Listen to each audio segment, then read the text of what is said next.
Sultan Syarif Hidayatullah Al-Azamat Khan Al-Husaini Al-Cireboni Sohib Jabal Jati bin Sultan Syarif Malik Abdullah Umdatuddin Al-Azamat Khan Al-Husaini. Nama ayahnya adalah Syarif Abdullah bin Nur Alam bin Jamaluddin Akbar, seorang ulama da'i dan musafir besar dari Gujarat, India, yang sangat dikenal sebagai Syekh Maulana Akbar bagi kaum sufi di tanah air. Menurut Ensiklopedia Ulama Nusantara, Sunan Gunung Jati atau nama dari Syarif Hidayatullah dilahirkan pada tahun 1448 dari perkawinan Raja Abdullah atau Syarif Abdullah dengan Rara Santang, putri Prabu Siliwangi asal Pajajaran, yang bergelar Syarifah Muda. Silsilah Syarif Hidayatullah dari jalur ayah sampai pada Rasulullah SAW secara singkat sebagai berikut. Rasulullah SAW mempunyai seorang putri bernama Siti Fatimah, yang berputra Said Hussein, yang berputra Zainal Abidin, yang berputra Syekh Zainal Kabir, yang berputra Syekh Jumadil Kubro dari Kuswa, yang berputra Raha Umroh atau Raja Odara dari Mesir, yang berputra Sultan Bani Israel, yang berputra Syarif Hidayatullah. Adapun silsilah Syarif Hidayatullah dari jalur ibu sampai ke Prabu Bunisora. Sang Prabu mempunyai anak Ki Gedeng Kasmail atau Ki Ageng Giri Dewata, penguasa Cirebon Gira, yang mempunyai putri Nyi Karancang Singapuri dari Pulau Pinang, menikah dengan Ki Gedeng Tapa atau Ki Gedeng Jumanjati, Juru Labuhan Muara Jati II, mempunyai anak Nyi Subang Larang yang menikah dengan Prabu Siliwangi. Dari pernikahannya dengan Prabu Siliwangi mempunyai 3 anak, Pangeran Cakrabuana, Sari Kabun atau Rara Santang Syarifah Mudaim, dan Raja Sangara. Rara Santang menikah dengan Sultan Bani Israel atau Sultan Hud, Sultan Mahmud.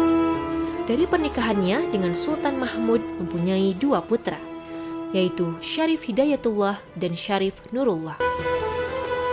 Sejak kecil, sudah tampak kecerdasan dan ketekunannya dalam menuntut ilmu. Karena kesungguhannya menekuni ilmu agama, atas izin sang ibunda, Syarif Hidayatullah berangkat ke Mekah. Menurut Purwaka Caruban Nagari, pada masa remajanya, ketika umur 20 tahun, Syarif Hidayatullah telah berguru kepada Syekh Tajuddin Al-Kubri selama 2 tahun, dan Syekh Atailahi Syazali yang bermazhab Syafi'i.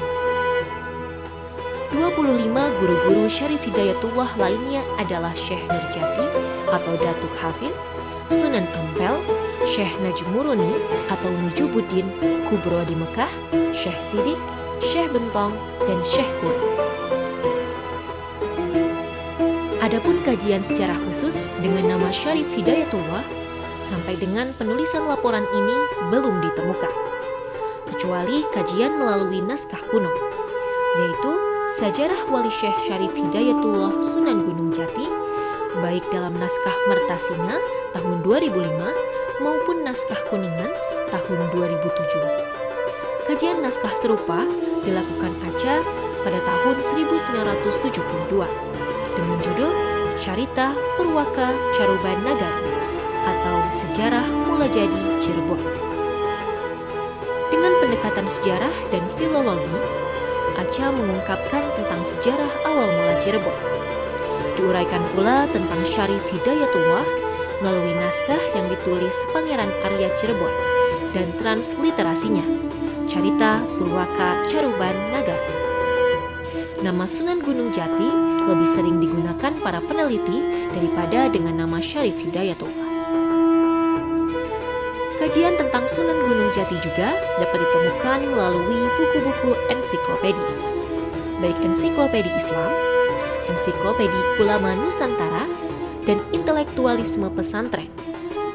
Kajian mutakhir tentang Sunan Gunung Jati dilakukan Agus Sunyoto pada tahun 2011 dalam buku yang diberi judul Wali Songo Rekonstruksi Sejarah yang Disingkirkan.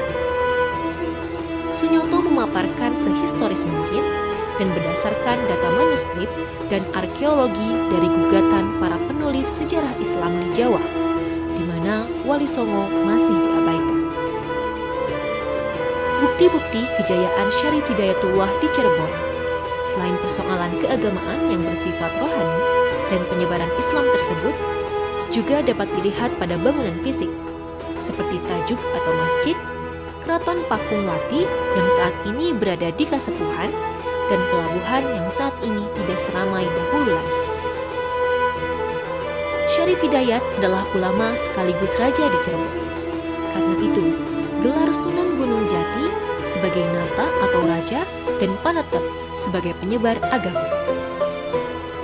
Setelah pengangkatannya sebagai penguasa Cirebon oleh Pangeran Cakrabuana, Syarif Hidayat juga diberi gelar Sang Sinuhun Kanjeng Susuhunan Jatipurba Panatep Panata Agama Aulia Allah Kutubiz Zaman Khalifatur Rasulillah.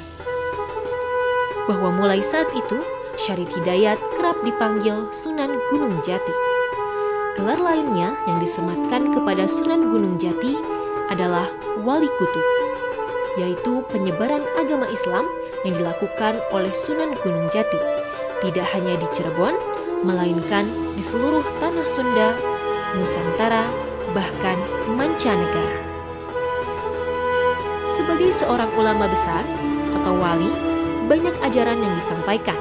Di antaranya, pepatah petitih yang sangat masyhur bagi umat manusia dari Syekh Sunan Gunung Jati adalah Insun titip tajuk lan fakir miskin. Ujangan ini begitu mulia. Sunan Gunung Jati sangat berharap dan wanti-wanti untuk selalu menjaga, memelihara, mencintai, menyayangi, dan memakmurkan tajuk dan fakir miskin. Pada usia ke-120 tahun, yaitu tahun 1568, Syarif Hidayatullah dipanggil Sang Khalif. Sunan Gunung Jati meninggal diperkirakan pada pertengahan abad ke-16. Dimakamkan di puncak sebuah bukit buatan, yakni Bukit Sembung, yang khusus didirikan di pinggiran kota Cirebon. Makam Sunan Gunung Jati banyak diziarahi oleh masyarakat di berbagai pelosok daerah hingga sekarang. Wallahu a'lam bishawab.